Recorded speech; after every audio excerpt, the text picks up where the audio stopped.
Assalamualaikum guys, I'm back with another video wearing purple again. You can tell it's my favorite color. But today I just wanted to talk about how I made dua for Hajj using this one method, and alhamdulillah it got accepted, and how you should make this dua for anything that you really want in life right now, because it's amazing.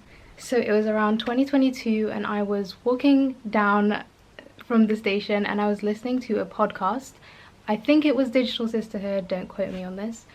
But in the podcast, the girl was basically saying how she would pray for Hajj in every single sujood that she made.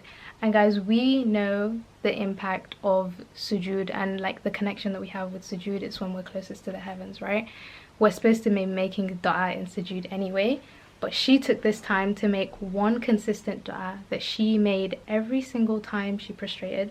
And you can only imagine how many times we prostrate in one rak'ah versus the whole prayer, versus how many times we pray in a day, a week, a year, right? So she did this consistently, and obviously Allah plans and everything is according to his timing, so whenever that's granted is up to him.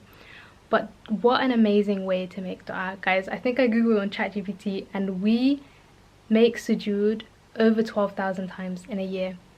This is just normal salahs. This doesn't include the sunnahs, the taraweehs that we do in Ramadan.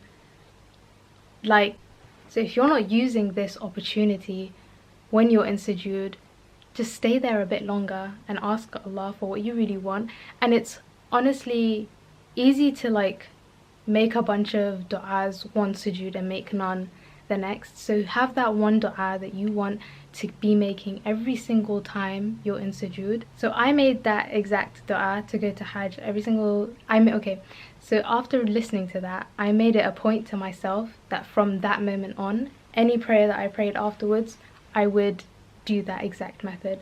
And alhamdulillah, a year later, that summer, I got to go to Hajj.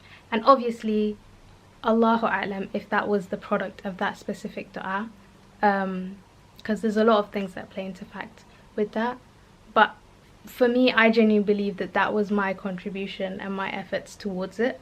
And definitely you need to keep in mind that Allah accepts your du'as in 3 different ways. He can either give it to you when you want it, he can delay it for you and give you something better, or he can give it to you in the akhirah, guys.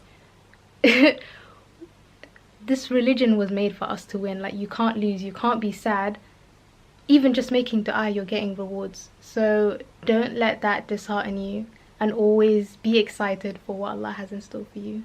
And yeah, that's it from me. That's a little piece of advice from me.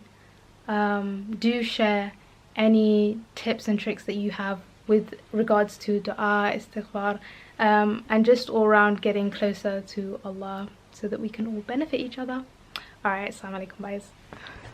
And I love how in Islam it's such a community religion, because it's like love for your brother what you love for yourself.